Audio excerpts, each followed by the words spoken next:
ঠিক 5 আগস্টের পরে নতুন কিছু দল এসে তারা আবারও সেই হাসিনার দেখানো রাস্তায় অবলম্বন করছে। শেখ হাসিনার আমলেও চাঁদার কথাটা বলা হয়নি, বৈধতা দেওয়া হয়নি, সেই সময়টা দেওয়া হয়নি। এখন এসে কি করে একটা 26 সালে একটা সচেতন নাগরিক হিসাবে তিনি চাঁদারটাকে বৈধ করেছেন, এটা আমরা কখনো মেনে নিতে পারি না।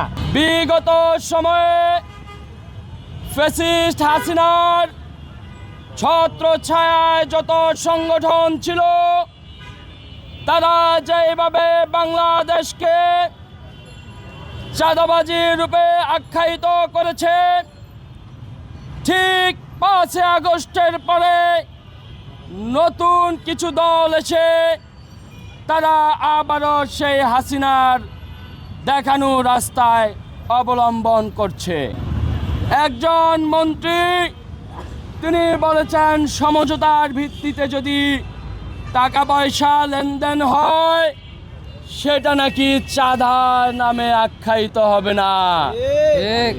আসলে সেটা আমার কাছে লজ্জাজনক, ঠিক হাস্যকর। আমি এটার তীব্র নিন্দা জানাই।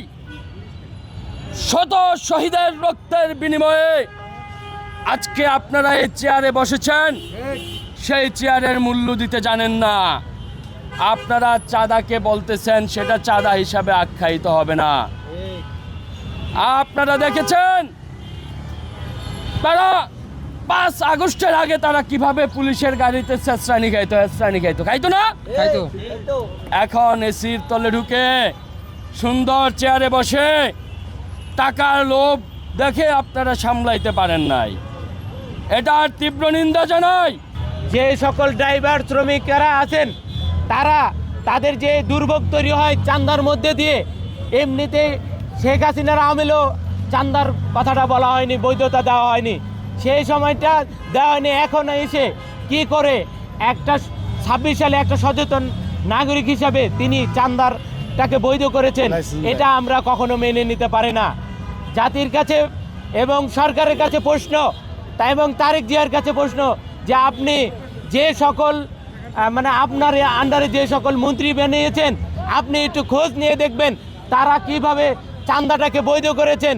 এটা যদি উনি প্রত্যাখ্যান না করেন, গোটা বাংলাদেশ থেকে সাধারণ যারা জনগণ আছেন, সাধারণ জনতা আছেন, তারা ব্যবসায়িকরা আছেন, ট্রাক শ্রমিকরা আছেন, তারা কিন্তু আবারও পথে নামবেন এবং এটাকে প্রতিহত করার জন্য সাধারণ জনগণ কিন্তু মাঠে নেমে আপনাদেরকে প্রতিহত করবেন।